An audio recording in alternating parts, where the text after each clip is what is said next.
দূর থেকে তাকালে মনে হয় কেউ যেন সাদা ফুলের চাদর বিছিয়ে দিয়েছে।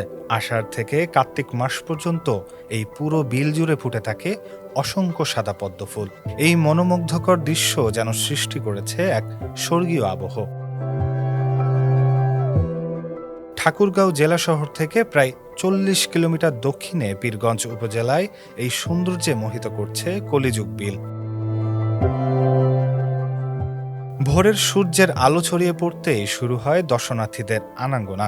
পরিবার পরিজন বন্ধু বান্ধব নিয়ে প্রকৃতিপ্রেমীরা ভিড় জমান এই বিলে। সারাদিন বাচ্চাগুলো বাসায় থাকে, সেই ক্ষেত্রে হঠাৎ করে আমরা একটু ছুটি পাইলাম, আমাদেরও আজকে অফ ডে, যার কারণে বাচ্চাগুলোকে নিয়ে ঘুরতে আসছি। আর এরকম প্রাকৃতিক দৃশ্য সবসময় থাকে না, বিশেষ করে বাচ্চাদের জন্য খুবই একটা আনন্দফুল জায়গা, যেন দেখে খুবই ভালো লাগলো। স্থানীয়রা আন্তরিকভাবে সহযোগিতা করছেন আগত ভ্রমণ পিপাসুদের। অনেকেরই ভাষায় এটি যেন শুধু একটি বিল নয়, বরং প্রকৃতির অপার সৌন্দর্যের এক জীবন্ত ক্যানভাস। এইগুলো সংরক্ষণ করে রাখার উচিত আসলে আমাদের, কারণ এগুলো দিন দিন হারাই যাচ্ছে। আমাদের যে উপজেলা অথবা জেলার ডিস্ট্রিক্টের যে ঊর্ধ্বতন কর্মকর্তা আছে তাদেরকে উচিত এগুলো সংরক্ষণ করে রাখা উচিত।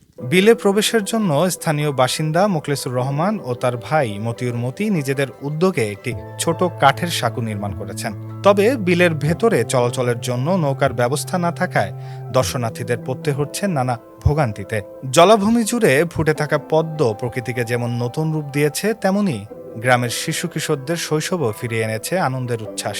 উপজেলা প্রশাসনের পক্ষ থেকেও পদ্ম ফুল যাতে কেউ নষ্ট না করে সে বিষয়ে সচেতনতামূলক নজরদারি অব্যাহত রাখার প্রতিশ্রুতিও দেওয়া হয়েছে। যেহেতু নতুন ভাবে আবির্ভূত হয়েছে ওই এলাকায়, হাতে মানুষ এটি নিজ হাতে ছিল না, তবে সে এই কাজ থেকে আমরা নিরুৎসাহিত করার জন্য স্থানীয়ভাবে কিছু ছেলেপেলেকে আমরা বলেছি যে আপনারা তাদেরকে বলবেন যে এটি প্রাকৃতিক সৌন্দর্যের সৃষ্টি হয়েছে, আপনারা এটি এনজয় করেন না। এখানে যদি ট্যুরিজমের তথা পর্যটক আকর্ষণ করার জন্য কোনো ব্যবস্থা গ্রহণ করা প্রয়োজন থাকে তাহলে প্রশাসন সেক্ষেত্রে এগিয়ে আসবে। প্রকৃতির অপার সৌন্দর্য আর পর্যটনের সম্ভাবনা দুই মিলিয়েই নতুন পরিচয় পাচ্ছে ঠাকুরগাঁয়ের পীরগঞ্জ উপজেলার কলিযুগ বিল।